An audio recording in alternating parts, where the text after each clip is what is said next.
अभी जो हम पढ़ाने वाले हैं वो पढ़ाने वाले हैं सिकंदर घननंद के बारे में और चंद्रगुप्त मौर्य के बारे में पढ़ाएंगे। तो सिकंदर इसलिए पढ़ाएंगे क्योंकि घननंद के ही समय सिकंदर था। कल जो हम लोग पढ़े थे आर्यक वंश के बाद शिशुनाग वंश पढ़े थे और एक बार हम लोग रिपीट करते हैं। बिंबिसार था जो आर्यक वंश की स्थापना किया था और बिंबिसार का ही बेटा था जिसका नाम था अजातशत्रु, अपना बाप के कत्ल करके गद्दी पे बैठ गया था। और बिंबिसार जीवक उसका था राजवेद जो गौतम बुद्ध के लिए और जो राजा था प्रद्योधन उसको सेवा के लिए भेजा था और राजगीर को अपना राजधानी बनाया था बिंबिसार। राजगीर पूरा मगध का प्राचीन राजधानी में आता है और अंगराज को वीरदत्त को हराकर अंगराज को अपने अंदर मिला लिया था के बिंबिसार और अपना साम्राज्य जो खड़ा किया था वो विवाहिक जीवन से अपना साम्राज्य खड़ा किया था। ठीक है। अब उसी का बेटा उसको हत्या कर देता है, हत्या करके गद्दी पे बैठ जाता है अजातशत्रु अपना मंत्री वर्षकर के मदद से वैशाली को अपने अंदर मिलाता है। क्लियर। अब वैशाली मिलाता है और जैसे ही अजातशत्रु अपना बाप की हत्या किया था उसी प्रकार अजातशत्रु का जो बेटा था उदयन अपना बाप को ही हत्या करके गद्दी पे बैठ जाता है उदयन।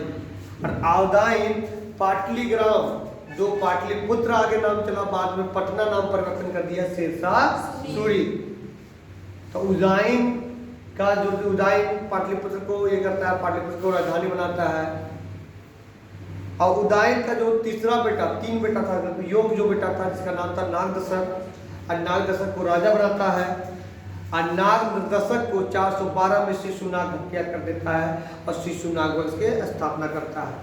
तो वो पाटलिपुत्र से अपना राजधानी हटाकर ले जाता है वैशाली। पहला वैशाली राजधानी बनाया था अजातशत्रु बनाया था। उसका उत्तराधिकारी था, उत्तराधिकारी का मतलब होता है राजा का जो सेकंड जो राजा बनता है उसके नीचे उसी को उत्तराधिकारी। दूसरा बनता है कालाशोक। कौन बनता है? कालाशोक। और कालाशोक दूसरा बौद्ध संगीति भी कराता है। पहला अजातशत्रु कराया था और दूसरा कालाशोक। अजातशत्रु महाकश्यप के अध्यक्षता में कराया था, कालाशोक किसके अध्यक्षता में कराया था? ये सब कामी के अध्यक्षता संगीति कराया था। उसके बाद इसका जो शिशुनाग वंश का अंतिम नाम था नंदीवर्धन नाम था। अब यहीं से शुरू होता है नंद वंश। तो नंद वंश के ही समय भारत में सिकंदर आया था। तो कुछ पार्ट हम लोग सिकंदर के बारे में पढ़ लेते हैं, उसके बाद फिर हम लोग पढ़ेंगे नंद वंश के बारे में और साथ में पढ़ेंगे चंद्रगुप्त मौर्य के, है ना। चंद्रगुप्त मौर्य का बहुत बढ़िया मतलब लगेगा पढ़ने में। तो सब सिकंदर अवन राजा था। अवन राजा का मतलब बाहरी रूपी राजा था वो। तो उसको शुरू में ही उसका जो गुरु था अरस्तु उसको ऐसा पाठ पढ़ाया था कि कर लो दुनिया मुट्ठी में। अब पूरा दुनिया को वो जितना चाहता था, वो भी युद्ध के बल पे, अपना ताकत के बल पे पूरा दुनिया को वो जितना चाहता था। और उधर जीत लिया था और भारत आया। तो भारत के बारे में बहुत कुछ सुना था। तो पता चला कि उसको कि पंडित लोग पहले भविष्यवाणी बता देते हैं। सबसे पहले अपना जो भेष है उसको चेंज कर लिया। तो गया एक पंडित के पास, बोलता है कि आप बताओ कि सिकंदर भारत पे आक्रमण करने वाला है, किसी भारत को जीत पाएगा कि नहीं जीत पाएगा? तो पंडित बोलता है आज तक ना ही कोई वैसा आया ही नहीं है जो भारत में टिक सके। आया है चले गया है, आओगे जरूर पर यहाँ तुम पार नहीं कर पाओगे। बोल देना डायरेक्ट तुम नदी गंगा नदी पार ही नहीं कर पाओगे। तो एक खंजर निकालता है अपना और वो पंडित के हाथ को चीर देता है, बोलता आप बताओ तेरा भविष्य क्या होगा, और वहीं उसको मार देता है। क्लियर। इसके बाद वो धीरे धीरे एक भैया को पूरा भारत है, भारत बहुत टुकड़ा में बटा हुआ था, छोटा छोटा राज्य में। तो धीरे धीरे वो हराते हुए सिंध तरफ से वो आता है। तो हराते हुए आता है। सबसे पहले हम लोग सिकंदर के बारे में जान लेते हैं। सिकंदर का जो पिता का जो नाम था फिलिप नाम था। क्या नाम था? फिलिप। 356 ईसा पूर्व में उनका जन्म हुआ था। इसमें पूछता नहीं, उतना याद नहीं रखना है। अब 300 उनका इसका जो जन्म हुआ था 56 में, तो वर्ष 3 साल पहले मकदूनिया के शासक बना था वही फिलिप। घर में बाप था सिकंदर का, और उसका हत्या कब हो गया बाबू? 329 में कर दिया गया था हत्या। उसके बाद सिकंदर राजा बना था, और सिकंदर के गुरु था अरस्तु था। इसका 2 वर्ष सेनापति था, एक सेलिकस निकेटर था और एक यार कौन था? एक सेलिकस निकेटर और एक सेलिकस निकेटर था। अब वो मोबाइल बंद कर रहे थे, उठा फेंक दो मोबाइल को। सेलिकस निकेटर था, निर्याकस था, जल सेनापति निर्याकस था, और स्थल सेनापति सेलिकस निकेटर था। तो इसका लड़ाई हुआ पोरस के बीच। पोरस घनानंद से मदद भी मांगता है, घनानंद तो घमंडी था, वो मदद किया नहीं। पोरस शक्तिशाली राजा था, तो पोरस के पास सेना बहुत कम था और सिकंदर के पास सेना बहुत ज्यादा था। पोरस तो भी हार नहीं मानता, बोलता संधि नहीं करने के लिए रेडी होता है। और वही झेलम नदी के किनारे दोनों में युद्ध होता है। तो जो पोरस था, तो पोरस हाथी से युद्ध कर रहा था, और जो अपना धनुष बनाया था, इतना बड़ा धनुष बनाया था कि जमीन से लेके हाथी तक, अरे ये एक बार में छोड़ता था ना, तो समझो कि वो सिकंदर कैसे न पा। वो था मतलब ये कि पोरस की किस्मत साथ नहीं दिया। सिकंदर घोड़ा का यूज किया कर रहा था। तो ये नदी किनारे जो मिट्टी होता है दलदल, और पानी पड़ने के कारण मिट्टी दलदल हो चुका था, और दलदल में हाथी सही पूर्वक चल नहीं पा रहा था। उसके बाद भी पोरस लड़ते रहा, और सिकंदर के एहसास करवा दिया था कि सिकंदर हारने वाला है। इस प्रकार वो अपना सेना में बोल बोल के एक बल दे रहा था। तब उसका सैनिक बहुत ज्यादा घायल हो गए, पानी पड़ गया, तब काम ही नहीं करने लगा हथियार, तो बहुत ज्यादा घायल पड़ गए। और घायल पड़ने के कारण पोरस हार मान लेता है सैनिक के कारण। मतलब सैनिक को देखा बहुत ज्यादा ये, तो बोला मेरे चलते लोग काहे कष्ट कर रहे हैं, तो वही कारण वो हार मान लेता है। तो सिकंदर आता है और पोरस के गोले गोल घूमने लगता है, गोले गोल बोलता है कि बताओ कि अब क्या किया जाए, कि अब तेरे साथ क्या किया जाए। तो पोरस बोलता है कि एक राजा के साथ जिस प्रकार व्यवहार किया जाता है उसी प्रकार मेरा भी व्यवहार किया जाए। तो सिकंदर पोरस को गला लगा लेता है, गला लगा लेता है, बोलता है कि आज हमें एहसास हो गया था कि हम हारने वाले थे, करें उससे पहले ही तेरा किस्मत साथ नहीं दिया। और इसी खुशी में सिकंदर उसे जो राज था पंजाब उसको दे देता है। अब राज को दे देता है, उससे पहले टैक्स लेना चालू कर देता है। अब वही झेलम नदी किनारे सिकंदर अपना घोड़ा के नाम पे, वो घोड़ा का नाम था, और उसी के नाम पे अपना एक शहर बसा देता है वहां को। अब झेलम नदी किनारे के बाद सिकंदर यहाँ बता रहे हैं पोरस कितना था ना, वो पंजाब के जगह था पंजाब। अब क्या होता है कि यहाँ से रणनीति, तो क्या होता है कि सिकंदर जो जीतते जाता है भारत सैनिक को भी शामिल कर लेता है।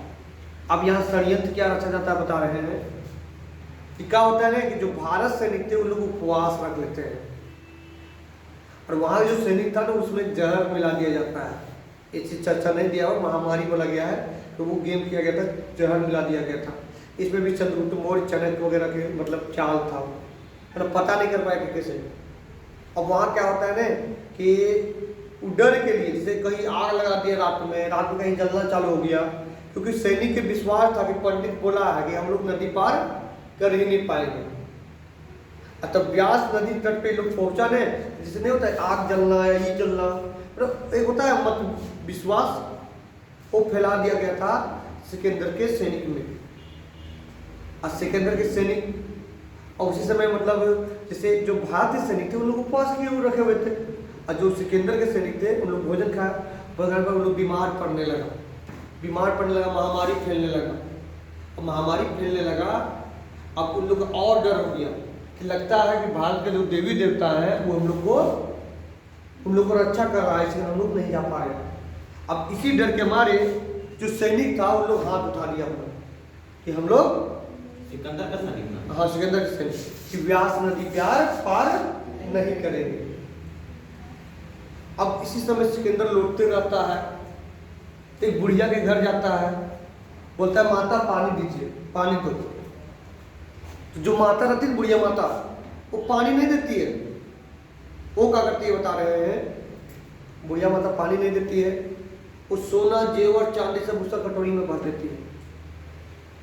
बोलते सोना चांदी जेवर पूरा कटोरी में भर देती है। तो लो सिकंदर लो, कि लो जितना तुमको चाहिए। सिकंदर बोलता है कि माता हम आपको पानी मांगे, आप क्यों दिए, कारण हमको बताइए। बोलता है सिकंदर हम तुम्हें कारण क्यों बताएं, तो लालच भरा, तुमको धन चाहिए, कि लो धन, कितना धन चाहिए आप बोलो, या तो मेरा प्राण ले लो। पानी तुमको क्यों चाहिए, पानी तो नहीं चाहिए, तुमको धन चाहिए। तो बोलता है ऐसा क्यों माता, हम आपके साथ क्या किए हैं अन्याय। तो बोलता है कि जो तलवार तेरा हाथ में है और उस तलवार से जो लहू टपक रहा है, तलवार से जो लहू टपक रहा है वो मेरा एक पागल बेटा था, जो जिसको कभी हम घर से बाहर नहीं निकलने देते थे, बराबर बचा के हम रखे हुए थे, कि आज गलती से वो बाहर ताकने गया तो वही हत्या कर दिया, मैंने हत्या कर दिया। तो उसको एहसास होता है अपने बारे में कि हम युद्ध से जीत नहीं सकते हैं, कि हम सामने रहते तो कोई भी मेरा बड़ाई कर सकता है, अगर बाद में क्या करेगा, बुराई करेगा। वो चीज इसको समझ में आ गया कि हम युद्ध के प्रति तो जीत रहे हैं, कि सब तो त्राही मान कर रहा है ना, पुण्य कितना पुण्य बहा दिया था।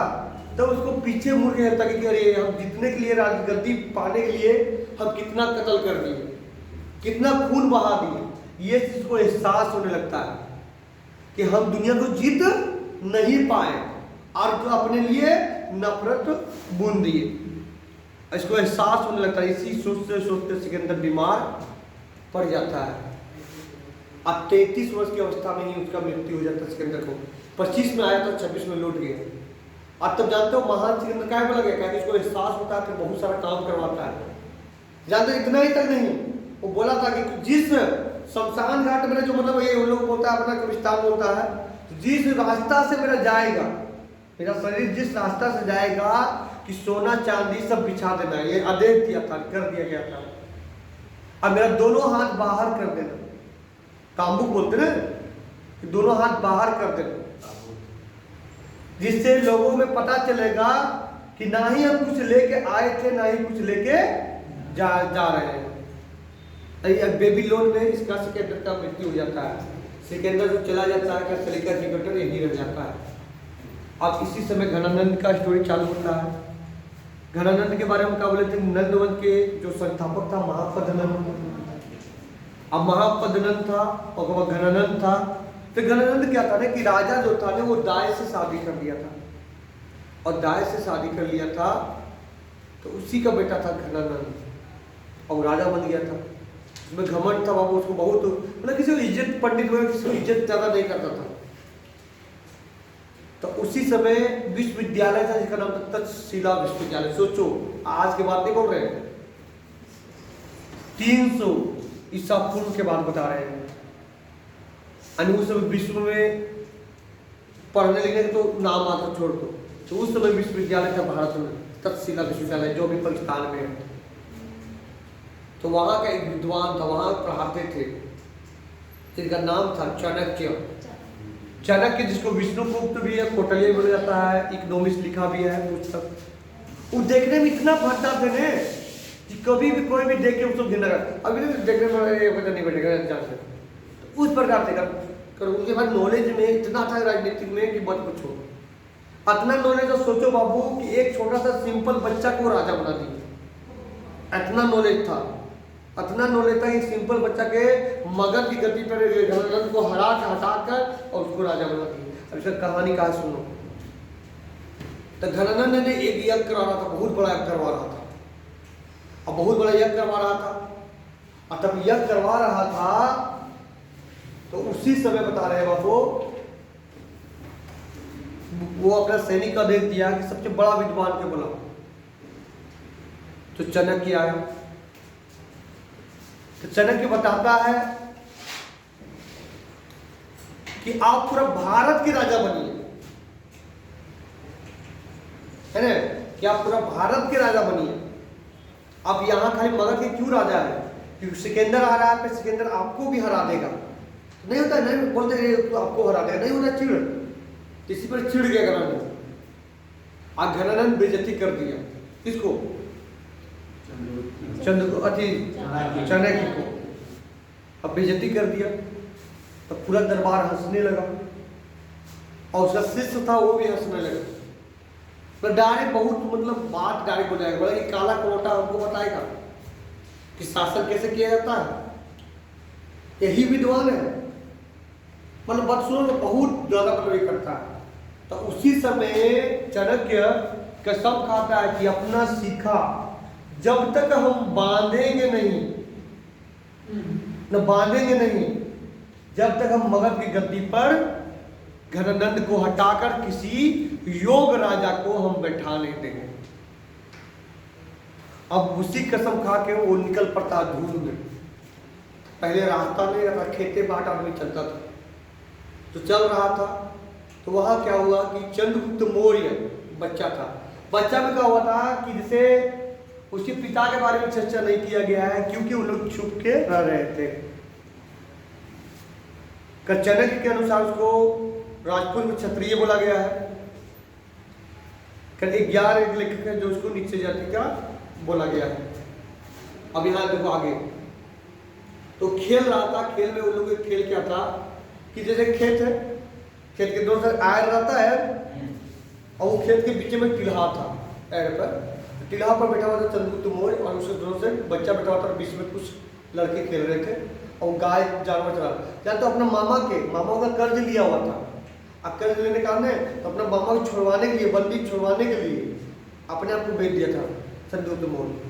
तो वही उन लोग फैसला कर रहा था, मतलब खेल खेल रहा था, राजा नहीं, हम लोग राजा खेल रहे, सजा दो, ये करो, मतलब होता है बच्चा खेल, तो वही खेल रहा था। तो वही उसी चाणक्य उधरे से गुजर रहा था, अचानक को वहां उन लोग को फैसला सुनने लगा क्या खेल रहा है। नहीं होता कोई बच्चा खेल रहा, कैसे आदमी नहीं था मासूमियत, तो देखता है चाणक्य, पकड़ लेता, वहां ले उसका जो मतलब विचार था ना, मतलब सजा देने का, उस चाणक्य से भी आगे देखा विचार, और इसी चीज पे पकड़ लेता है। तो क्या होता है कि अब बच्चा खेल रहा था, भेड़ू नहीं रहता, आदमी घुस जाता है, तो उसी प्रकार चाणक्य पीछे घुस गया। और चाणक्य जैसे पीछे में घुसा ना लोगों दरबार में, बच्चा सबके जो खेल रहा था, तो बोला आपको कैसे मतलब ये हुआ कि मेरा दरबार में शामिल होने का बिना आदेश का, और धोती खोल देता उसका, वहां धोती उठाता है कैसे चाणक्य, और दौड़ पड़ता है, भाग पड़ता है, गांव आता है, गांव में आने के बाद वहां पता लगाता है कि जो बच्चा है कौन है।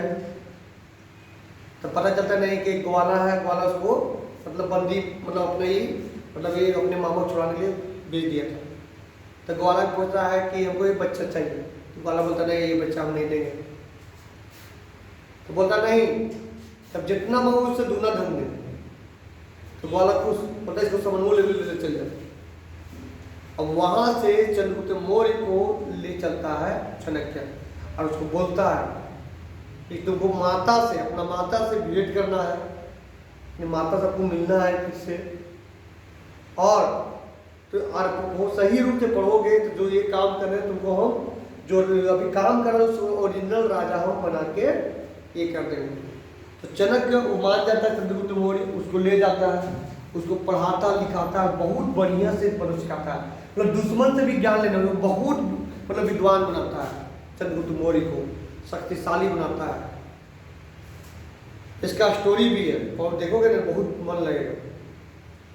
अब जानते हो, इसको जानते हो, ये जब जाता है ना वहाँ तक्षशिला, तो वहाँ बहुत कष्ट दिया जाता है, क्योंकि तक्षशिला में भी अरे इसका कोई ये नहीं था, कोई राजा बेटा नहीं था, अभी स्कूल आना दिक्कत हो जाता। सोचो कि उस समय कौन स्कूल में पढ़ता होगा, जो राजा बेटा उठा रहा था वो वहीं पढ़ता होगा, और वहाँ उसका वहाँ भी घृणा किया जाता था, बहुत ज़्यादा कष्ट किया था।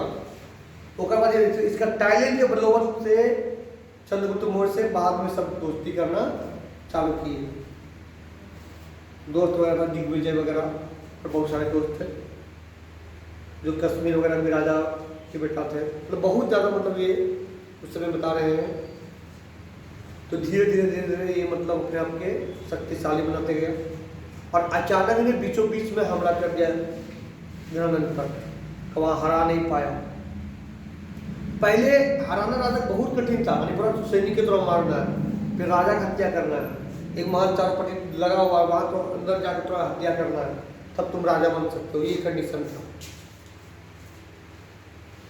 अब एक बार गया तो जीत नहीं पाया, तो लौट रहा था, एक माता खाना बना रही थी। अब खाना बना रही थी तो एक बच्चा था, वो क्या कह रहे रोटी के बीच में हाथ डाल दिया, झुला के बच्चा रोने लगा। तो माता बोलती है कि हम बोले थे ना कि ओठी से तोड़ो, कि ओठी से बीच में अंगुली डालोगे तो झुलाओगे, ओठी से तोड़ता था नहीं झुलाता। ये चीज चिड़िया नहीं कि इसको अब आपको घनानंद को हराना है तो धीरे धीरे धीरे धीरे उसको कमजोर करना पड़ेगा। अब चंद्रगुप्त मौर्य पूरा लगा होता है, घनानंद को भी नॉलेज था कि मेरे लिए वो सैनिक तैयार कर रहा है। अब जानते हो क्या करता है, उसका खजाना लूट लेता है, धीरे धीरे कमजोर करता है घनानंद को, अचानक नहीं। अपना एक टीम बनाता है, आदिवासी से भी मदद लिया था झारखंड से चंद्रगुप्त मौर्य, अपना टीम बनाता है, उसका जो खजाना लूट लेता है और खजाना लूट के वो अपना सैनिक बनाना चालू होता छोड़ता है। आदिवासी से भी यहाँ मदद लेता है और घमंडी था, अत्याचारी राजा था ना घनानंद, चंद्रगुप्त मौर्य के सपोर्ट मिलना चालू हो जाता है और धीरे धीरे वो जीतते लास्ट में घनानंद को हरा देता है। अब भारत के पहला सम्राट बना था पूरा भारत का चंद्रगुप्त मौर्य।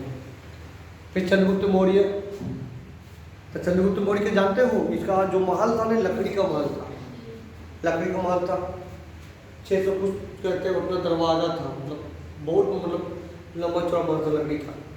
और जब दरबार मतलब ये निकलता था, मतलब जनता नहीं होता है आपका, मतलब क्या बोलते हैं उसको, जो भ्रमण के लिए निकलता था, अपना राज्य भ्रमण के लिए। तो जानते हो इस सिखाया हुआ तोता रहता था, तो गोले गोले घूमते रहता था, राजा जी की जय हो, राजा जी की जय हो, राजा जी की जय हो। और जो सैनिक रहते थे वो पीछे हरा झाड़ी पकड़ के रहते थे तोता बैठने के लिए। उसके बाद बीच में महिला लोग रहते थे राजा के, जो वो महिला लोग वो भी हथियार ले, यानी हथियार पर भरा हुआ। और राजा जो निकलता था सोना के पालकी पर, सोना के पालकी पर, समुद्र सोना ना, अरे चंद्रगुप्त मौर्य बोले समुद्रगुप्त का हाँ चंद्रगुप्त मौर्य, सोना के पालकी पर। और जो हाथी रहता था, हाथी, तो हाथी और जो सैनिक उन लोग का भी पूरा सोना से पूरा सजाया हुआ रहता था, पूरा हाथी। और सोचो एक आदमी पहनने दिखता पूरा हाथी सजा हुआ रहता था, उस बड़ा बहुत खूबसूरती से निकलता था। और चंद्रगुप्त मौर्य अब सिकंदर से चला गया था, वो सेनापति रह गया सिकंदर निकेतर, 322 में गद्दी पर बैठा था, किसको हरा के घनानंद को हराकर, और चाणक्य को प्रधानमंत्री बना दिया। चाणक्य की मदद से चंद्रगुप्त मौर्य बैठा था। अब यहाँ 322 में बता रहे हैं, 322 में गद्दी पर बैठा था। अरे 305 में उल्टा हो जाता ना, बिल्कुल हो ना, 305 ईसा पूर्व में सिकंदर से लड़ाई हो जाता है, सेलिकस निकेटर सिकंदर के सेनापति से लड़ाई हो जाता है और सेलिकस निकेटर को हरा देता है चंद्रगुप्त मौर्य। और हराने के बाद सेलिकस निकेटर जानता है तो हम गए, तो डर के मारे अपना बेटी शादी करवा देता है, जिसका नाम था कॉर्नेलियो, और 4 को प्रांत देता है दहेज में, है ना, काबुल, कंधार, हेरात और मकरान देता है। अरे कॉर्नेलियो से शादी करवा देता है, राजदूत भेजता है जिसका नाम रहता है नेगार अशनिस, है ना, नाम करता है, जो इंडिका नामक पुस्तक लिखा है, नेगार नाम था वो, जो इंडिका नामक पुस्तक लिखा है, जिसमें तरह इसके बारे में दिया है, सम्राट के बारे में, चंद्रगुप्त मौर्य के बारे में दिया है। और बता रहे बाबू सेलिकस निकेटर किसको राज्य में जाता है, को जानते हो। बाद में चंद्रगुप्त जो मौर्य था भद्रबाहु के जैन धर्म ज्ञान ले लेता है। तो जानते हो जैन धर्म भी इसी समय 2 भाग में बट गया था। तब 300 ईस्वी था ना, ईस्वी 300 ईस्वी पूर्व, उसी भीषण अकाल पड़ा था। महावीर की मृत्यु का भीषण अकाल पड़ा था 300 में। एक था बता रहे हैं अस्तुलभद्र जो यही मगध में रह गया था, और दिगंबर चला गया था तो कर्नाटक, और ये भद्रबाहु चला गया था कर्नाटक। अब भद्रबाहु ही ज्ञान दिया था इसको चंद्रगुप्त मौर्य को। और चंद्रगुप्त मौर्य ये जैन का एक होता है संलिखना विधि, और उसी विधि से श्रवण बेलगोला नामक स्थान पे इनका मृत्यु हो जाता है। अन्न जल सब त्याग देता है, इसका मृत्यु हो जाता है चंद्रगुप्त मौर्य को, है ना। उसके बाद उसका बेटा का जो नाम था बिंदुसार, ये 83 विधियों में पूछा है सवाल, बिंदुसार बेटा का नाम था। अब बिंदुसार ओकर बेटा नाम था, तो कल हम पढ़ाएंगे बिंदुसार के बारे में, अशोक के बारे में। बिंदुसार अशोक मेन इम्पोर्टेंट है, तो इतना पढ़ाएंगे आज, इतना ही रहने दो, ठीक है। 500 हाथी हम उपहार में दिया था सेल्यूकस निकेटर ने। हाँ 500 हाथी, 500 हाथी सोच लो। सर यही तो पोरस से लिया था ना सर? हाँ जैसे सिकंदर का ये सेनापति सेल्यूकस निकेटर था ना सर, हाँ तो पोरस से जब लड़ाई हो रहा था तो ये 500 हाथी पोरस वाला ले लिया था यही सेल्यूकस निकेटर, फिर इसी से फिर चंद्रगुप्त मौर्य ले। चलो पोरस से ले लिया था सेल्यूकस निकेटर, हाँ और सेल्यूकस निकेटर से यही चंद्रगुप्त मौर्य किया ना। देखो यहाँ उपहार दिया था, देगा कहाँ? सेल्यूकस निकेटर के खुद चंद्रगुप्त मौर्य उपहार दिया था 500, तो उल्टा समझ लिया।